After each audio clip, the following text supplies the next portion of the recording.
Well, thanks for joining us for 9 News at Noon. I'm Sam Shocker, and what a roller coaster weekend of weather we have had. We were wearing short sleeves on Saturday with 75 degrees, but then woke up to this view yesterday. Several inches fell across the metro.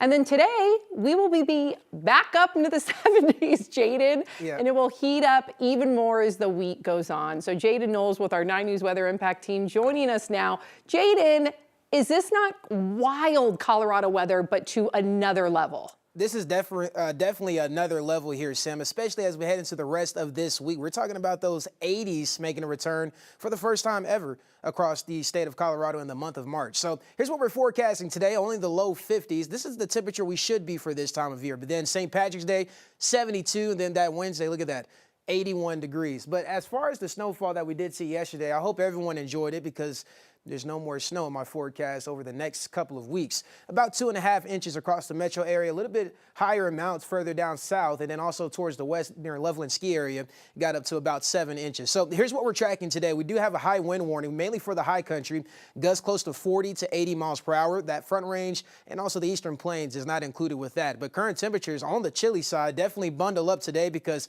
we're going to continue seeing these cooler temperatures for the rest of the afternoon hours. 36 degrees, and there's a lot of 20s and 30s out there as well. We're gradually going to warm up to the low 50s once we head into this afternoon. But overall, we're tracking those warm temperatures. I'll tell you the reason why we're about to see these warm temperatures and what to expect for the rest of the week. Sam? All right, Jaden, thank you. Well, power is back on now for approximately 18,000 people who were part of Xcel's precautionary shutoff for the wind Saturday. While the shutoff is aimed at protecting against wildfires, some residents do not think it should be the first and foremost approach.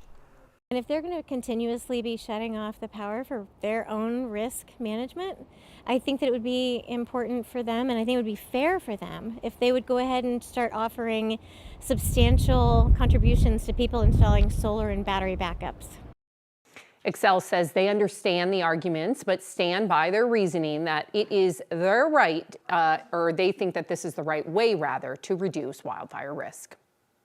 And winds have been causing problems for crews fighting an immense wildfire burning in Nebraska. It started Thursday night and has already led to one person's death, and it continues to grow out of control. It is estimated to be more than 572,000 acres in size. That is nearly 3 times larger than the Cameron Peak Fire, which was the largest wildfire in Colorado's history.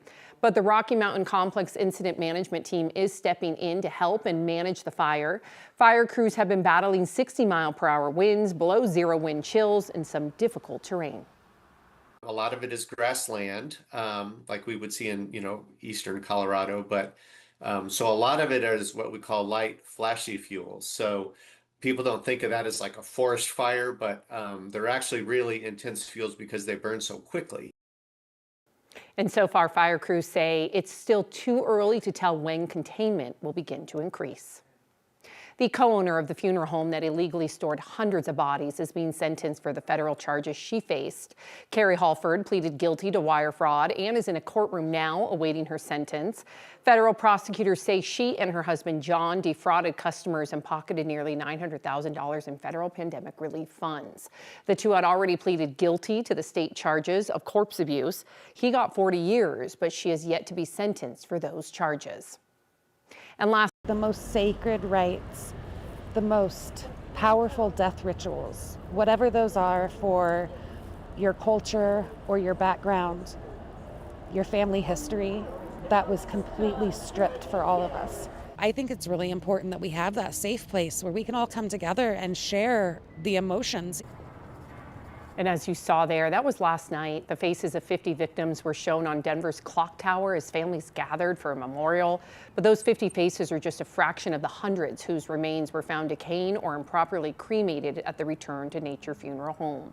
And as you heard, the families say that this is a way to grieve and return some honor to their loved ones, even if it's overdue.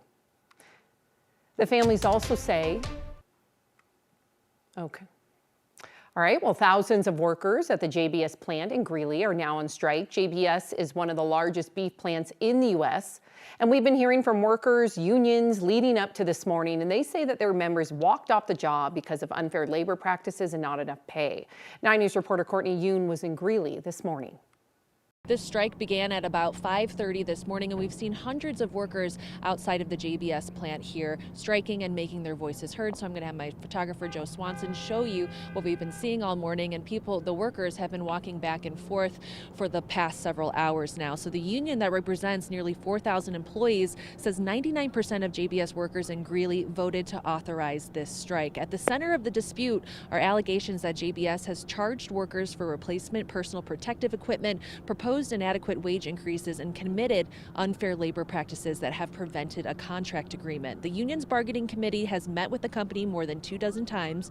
Union representatives say some workers have been charged $1,100 or more for equipment that the company is responsible to provide. The union also says the company has proposed wage increases of less than 2% per year on average, which is as low as 60 cents an hour for some workers. So JBS disputes these claims. In a statement, the company said its policy has been in place for nearly 25 years and that workers are only responsible for paying for PPE if it is lost or maliciously damaged, not when it wears out through normal use. The company also said base hourly wages at the Greeley plant have increased approximately 46% since 2019. I spoke with a union walking steward earlier this morning, and she says these workers deserve better. Their knives, when they're not sharp enough and they're dull, I mean, it's going to be a struggle. I mean, I'm sure you've cut meat at home and you know how difficult it is even just to cut a tomato with a dull knife. So imagine them 8 hours a day working with a dull knife. It's difficult. And JBS says it's going to temporarily shift beef production to other facilities to avoid supply chain disruptions. And the union has described the Greeley plant as not only critically important to Colorado's economy, but also to the national food supply. In Greeley, Courtney Yoon, 9 News.